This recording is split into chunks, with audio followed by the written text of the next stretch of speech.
Welcome to Choice Classic Radio. Like us on Facebook, subscribe to us on YouTube, and help keep this show alive by donating at choiceclassicradio.com. For more of your favorite old-time radio shows, join us on our companion podcast, Choice Classic Radio Detectives, where we bring to you tales from the greatest detective shows the golden age of radio had to offer. And now, with 463 episodes made, broadcast on CBS Radio from 1942 to 1955, we bring to you The Whistler. Signal gasoline. Let every traffic signal remind you do go farther with Signal gasoline. Yes, you do go farther with Signal.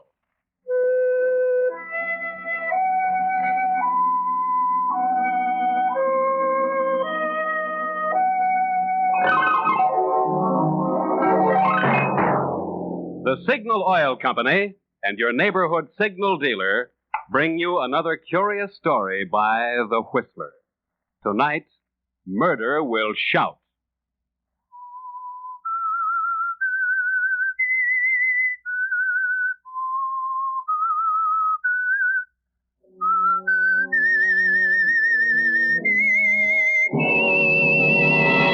I am the Whistler, and I know many things, for I walk by night. I know many strange tales hidden in the hearts of men and women who have stepped into the shadows. Yes, I know the nameless terrors of which they dare not speak.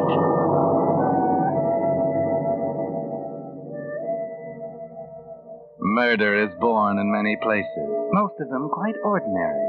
Sometimes it's born in a smoke-filled hotel room, sometimes around a nightclub table, but more often it begins in a small, secret place, because murder is a secret thing at first. Take, for example, a small, unobserved telephone booth in the back of a chain drugstore, the one in which a small-time racketeer, Peanut Marola, is talking. Well, Peanut Marola speaking. Yeah, I got all that dope. It shouldn't be a tough proposition to swing. The garage is out in the suburbs, in the Oakdale district, where the houses are far apart and everybody minds his own business. Nice place to work. What's that? Yeah, this guy who owns the place, George Kramer, is single and lives by himself out in a little house on 71st Street. Yesterday I counted only 3 cars that stopped in. That ain't enough to buy him a good breakfast. What? Well, the place is plenty big, but empty. Hey, here's an interesting angle I got on it. Seems that some small fry businessman named Albion, if I got the jerk's name right, has got some kind of a mortgage on the place. It might give us some trouble. Huh? Yeah, I'll get busy on it. And I'll call you when I got something definite. Don't worry. It'll be easy picking.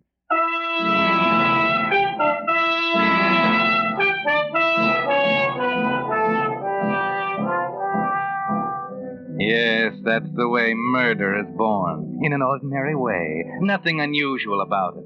A small-time racketeer makes a phone call to talk over a business deal, and that's the beginning. Maybe if George Kramer had known, things might have been different, but he didn't.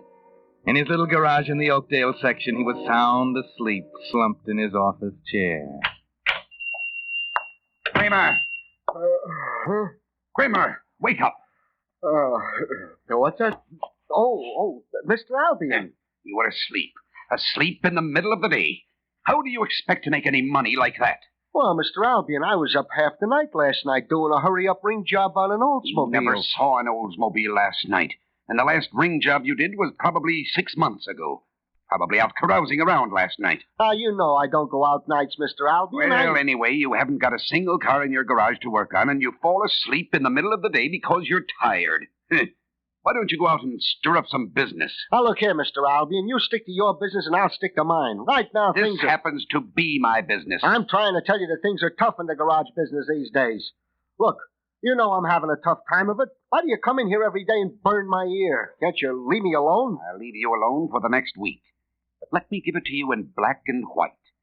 I've loaned you in various amounts a total of $2,000, which is more than I've come to think this place is worth. You agreed to pay it back. With interest. Of course. 1 week from today, you owe me $2,000. But I thought you were going to carry it along until I got back on my feet. I've been waiting 6 months for you to get back on your feet, and you show no signs of ever making it. I'll pay the interest. I'll pay it faithfully. Haven't I always paid it? What good is the interest if I lose the principal? Oh, you won't lose it. Honest, Mr. Albion. I promise you won't lose it. I think I've already lost it, unless I can do something with this garage myself. Well, I have to be going along now. I have business to do. I'll see you in a week, Kramer. Wait a minute. You wouldn't take the garage away from me. Wouldn't I? Well, you've got a lot of money. You don't need it. That's beside the point. A debt is a debt. Yeah, but what would you do with the garage if you had it? I'd sell it to someone who could run it profitably. Oh, you wouldn't. I'll be back in a week. Have some money for me. Mr. Albion, Yes? I could kill you.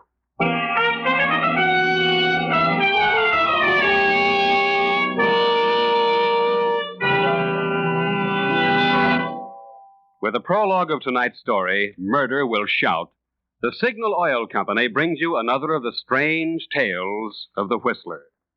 But first, I know you Whistler fans will be interested to hear of the growing popularity of this program. The Whistler is now tops on the coast. The latest program popularity survey of all radio programs shows no other single Pacific Coast program has more listeners than the Whistler. Yes, people do know a good thing when they see it, and when they hear it, too. And that goes for gasoline and auto lubrication, too. For 14 years, so many drivers have been switching to Signal products that today, Signal dealers serve 6 western states from Canada to Mexico. But what's of most importance to you is the reason for this swing to Signal. What do Signal products and Signal dealers have that accounts for this growing popularity? Well, throughout 14 years, the name Signal has stood for the absolute top quality in gasoline and auto lubricants. Even now, with certain ingredients reserved for war, Signal's famous Go Farther gasoline is still the finest gasoline that can be made today, with the emphasis still on mileage. And experienced Signal dealers, being in business for themselves, have a real reason for giving your car more thorough, more conscientious service that will keep you their satisfied customer. There you have it. 2 genuine reasons why Signal serviced cars do go farther. 2 reasons why, when today's cars must last out the duration, your neighborhood Signal dealer is a man you should know, too. And now, back to the Whistler.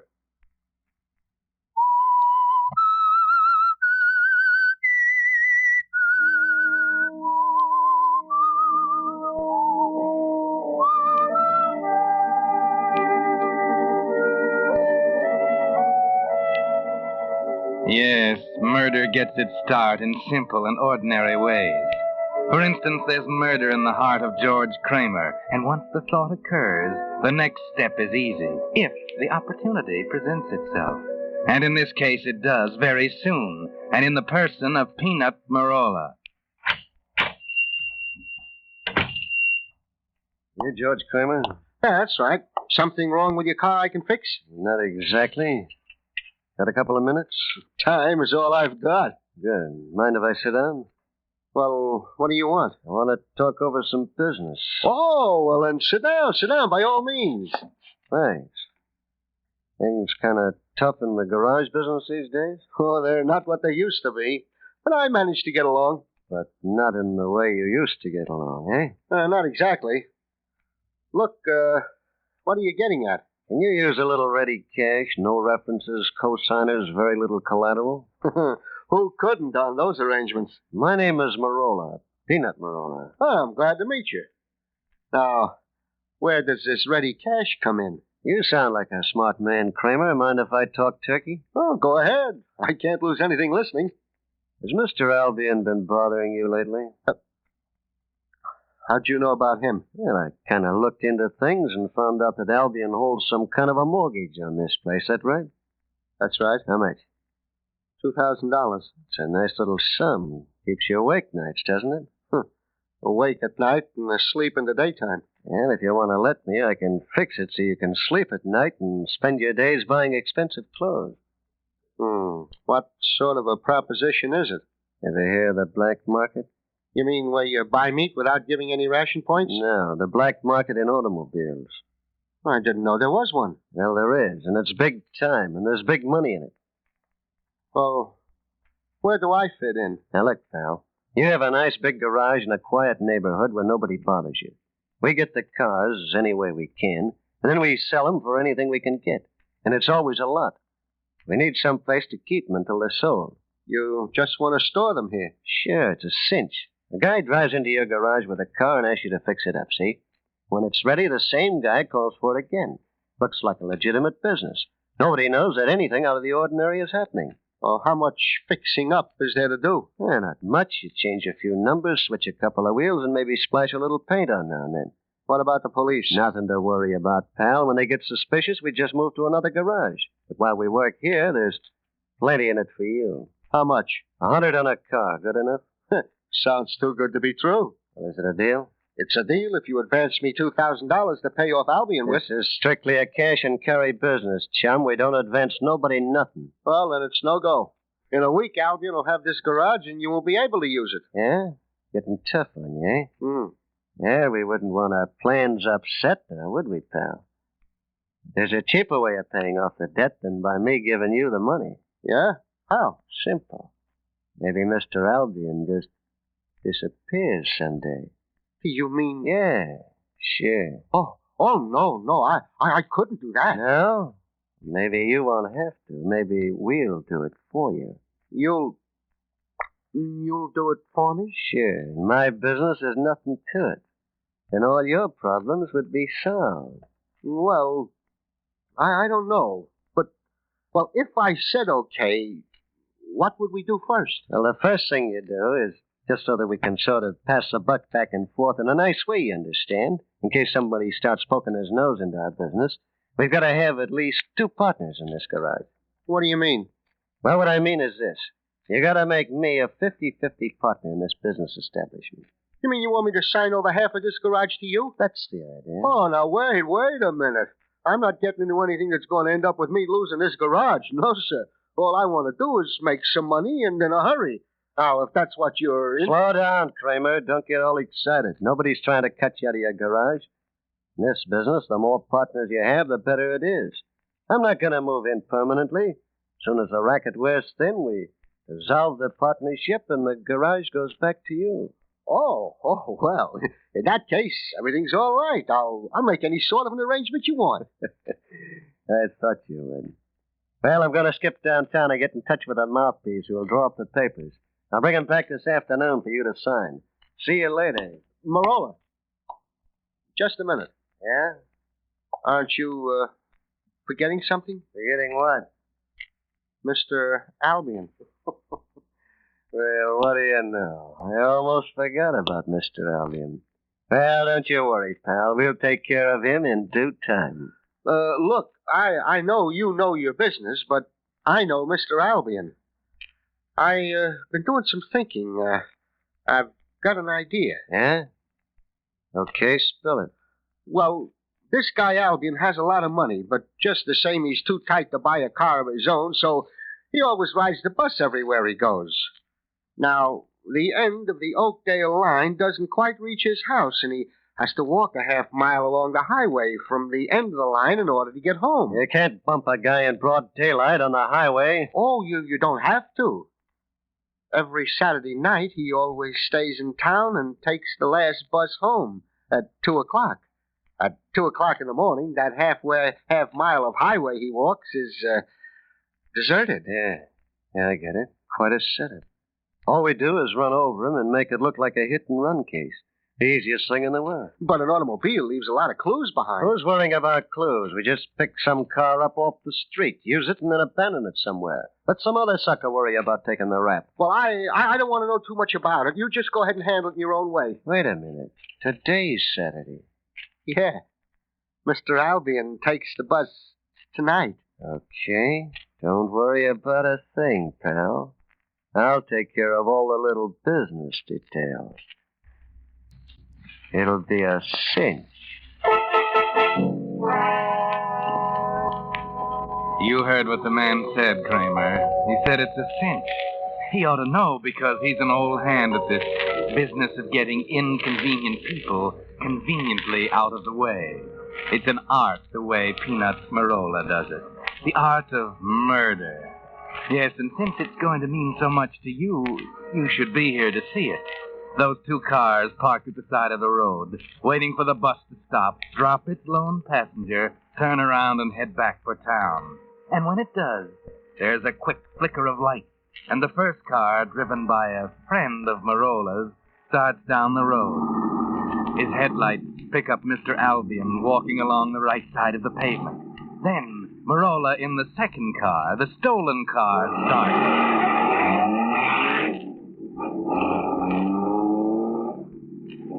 Walking along the highway, Albion hears the first one come up and pass him. The noise of the first one hasn't died down before Marola roars in.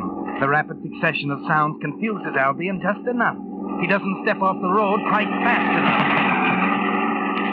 And except for a slight bump, there's nothing to it.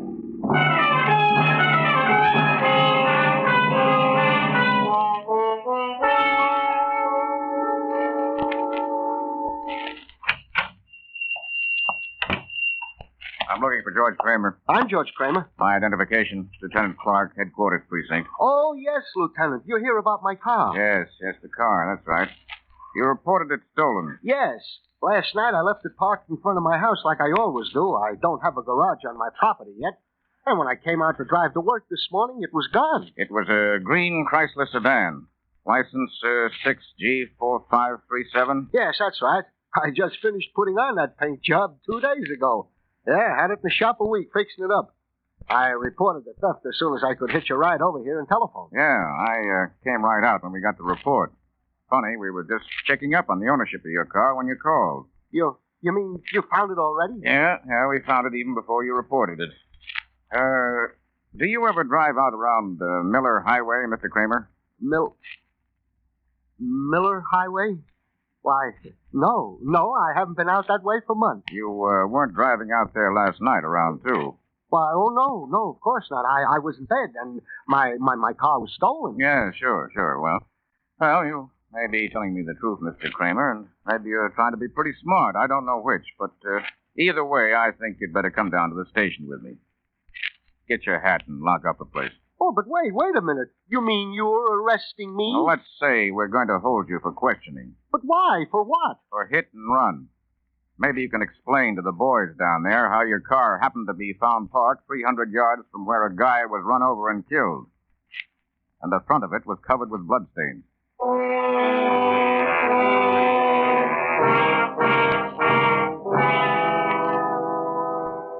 Well, George Kramer, that's what happens sometimes when you think about murder. It doesn't come out just the way you expected it. You don't know what this is all about yet, but you do know that there's only one person who can explain it to you.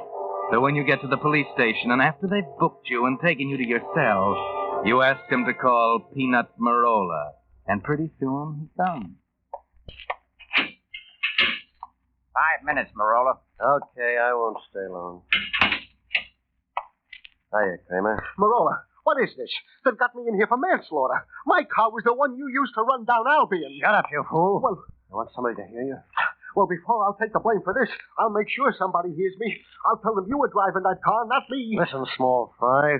What do you want to go flying off the handle for? More than one way to beat the racket. But you used my automobile. Why? It was an accident. One of those things that happens once in a century. Doing just like I told you I was going to do. Came out to your end of town and stole the first car I found on that dark street. How was I to know you lived on that street and it was your car I was taking? Good Lord. You expect me to believe that? Look, all you gotta do is tell them that you weren't driving your car last night and get an alibi. Tell them you were someplace else. That's what I told them. Told them that I was home. But they don't believe me, and I got no proof. Okay, look. Tell them you were mistaken about the time. Tell them you spent the night until 2 o'clock at the Lido nightclub down on Foster and Green Street. Get a dozen people to swear that both of us were there until 2. You tell them I drove you home in my car. Well, is Is that any good? They can't do a thing to you. They gotta prove you were driving that car. They won't be able to break an alibi like that. Got it straight now? Yeah, I was at the Lido nightclub until 2 with you and some friends. You'll back me up now.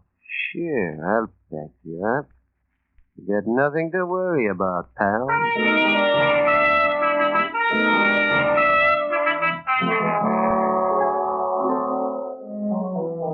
That's right, Kramer. You don't have a thing to worry about. That is, unless spending the rest of your life in prison worries you.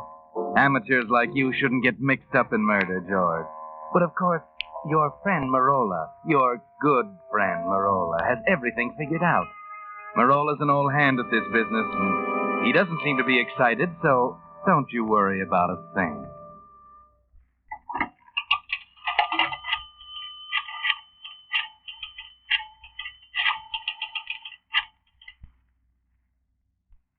Hello?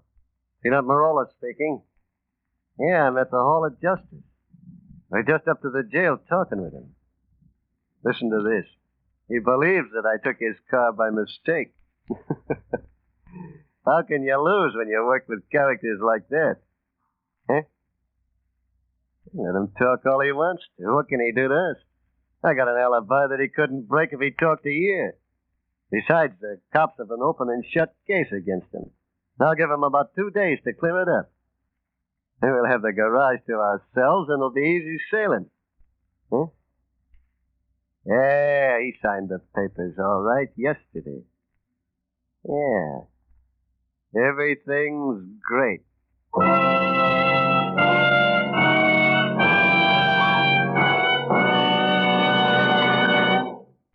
But that's not all of tonight's story. The Whistler will return in just a moment with a strange ending of tonight's tale. Meantime, a question. Have you forgotten anything lately? Just anything? Well, of course, we all forget occasionally.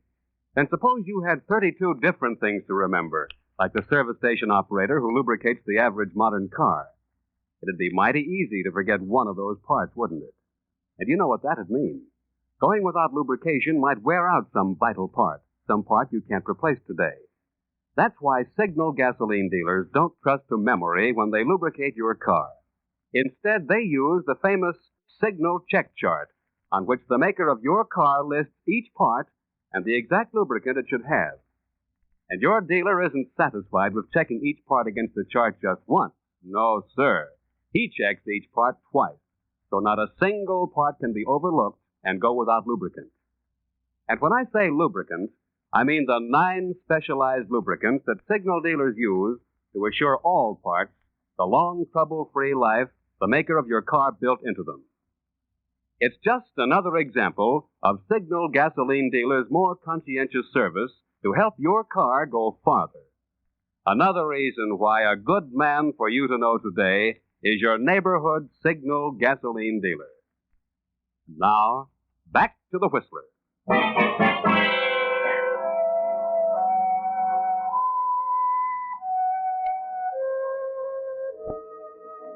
Well, George Kramer, now you know what murder is like.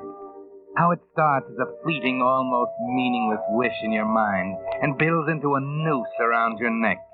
You're in jail charged with manslaughter. And Marola, the man who actually did the killing, who double-crossed you with a frame-up, is going scot-free. Or is he? Everything's great, he said a minute ago to someone on the telephone. But now as he hangs up and steps out of the phone booth. Well, what do you know? Peanut Marola. Huh? Oh. Oh, nice to see you once in a while when you're not in trouble, if that's possible. Yeah, Lieutenant Clark, you ought to quit the police force and go on the stage. You're so funny. So long. Wait a minute, Marola. Yeah? Aren't you being a little unsociable? Step across the hall here to my office where we can talk. Come on. I got nothing to talk to you about. Sit down. I think you have. For instance, you know a guy named George Kramer? Sure, I know him. He's my partner in the garage business. That's sort of a new one for you, isn't it, Marola? Maybe, and maybe I like it. Yeah, maybe. You were just in talking to Kramer, weren't you? Sure, naturally. My partner gets in trouble. Naturally, I'm going to see him, see what I can do. You, figured anything to do? Seems like there's not much I can do. He got out of line. You caught him. Looks like an open and shut case. What can I do? I was wondering if you'd say that. Yeah? What else would I say? Knowing you, nothing. I just wanted to be sure this was the way I figured it. What do you mean, the way you figured it? How else could you figure it? You got the guy red-handed. I think maybe we have. You say you went into partnership with Kramer in his garage? Yeah, sure. He needed some dough, so I bought in. I figured it might be a good investment. Oh, I'm sure you must have. But didn't you know that Kramer already owed another investor some money? Sure, I heard about it. But that was Kramer's own personal affair. It had nothing to do with our deal. Uh-huh. After you talked to Kramer, one of my boys went in to see him. He's changed his story about where he was last night. Says he was with you down at the Lido nightclub until 2. Then you drove him home. He says that? He's nuts. You know the Lido's been closed for 2 weeks. Pulled it up because of the curfew. And I didn't see Kramer last night. I can prove where I was. Sure, I'm certain you can. You always were good at alibis. Hey, listen, Clark. Take it easy. Just a couple of questions more. One, did you ever drive Kramer's car? Why? Suppose I did. Oh, nothing. I just wanted to check. You see, we found some fingerprints on the steering wheel that weren't Kramer's. I just thought they might be yours. Yeah, as a matter of fact, they might be. I did drive it once. When? Oh, about a week ago. Think again. Kramer's car was in the shop being fixed. Up until 2 days ago. Yeah, I guess it must have been later, a couple of days ago. Yeah, it must have been. Lieutenant Clark? Yeah? Okay, thanks. Well, it's nice you told me about driving the car, Marola. That was the file room. Those were your fingerprints. When I heard you talk to Kramer, I had him pull your prints and check. Okay, so they were my prints. But you got nothing on me. I just said... Okay, so I'm getting sick of this. I told you what connection I got with Kramer. It's strictly business. My partner, see? I got nothing to do with him going out and bumping off a guy he owes money to. So I'm through answering questions. You get me? Now, wait a minute. Just one more. Answer this one, Marola, if you can. How did you know Mr. Albion, the guy Kramer owed money to, was the one that was killed? I read in the paper. The only paper that carried the story was the Morning Herald. Here. Read what it says. Hit and run driver early this morning. Hit and killed a... Go on. Read it. Unidentified man. Yes, Marola. Until 20 minutes ago, even I didn't know who he was. So how could you have? Unless you had something to do with it. Listen, Clark. I tell you I didn't. Kramer told me who it was. Yes? Well, maybe Kramer will tell us a lot more when he hears how you've been trying to frame him. This is one time, Marola, when you depended too much on an alibi. You forgot too many other things, important things, like the fingerprints on the steering wheel. You forgot to find out that it would have been next to impossible for George Kramer to have driven that car last night. You see, he has a very advanced case of night blindness. Rare, but very real. And it prevents him from driving after dark. Now, with his help, our case against you won't be hard to prove.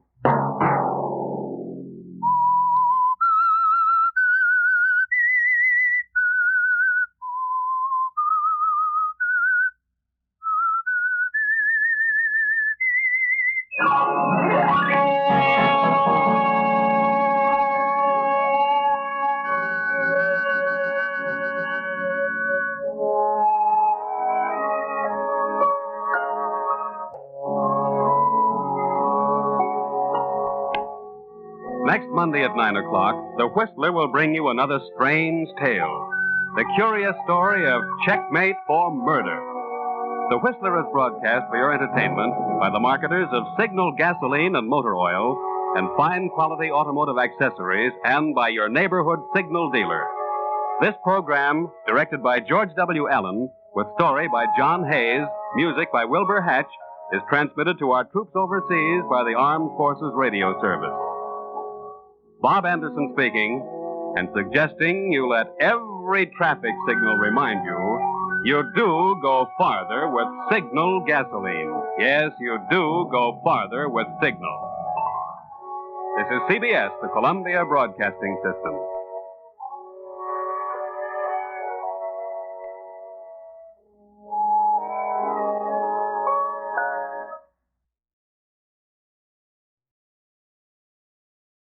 That concludes today's episode. We'd like to thank you and remind you to donate at choiceclassicradio.com. Remember, your donations make episodes like this possible.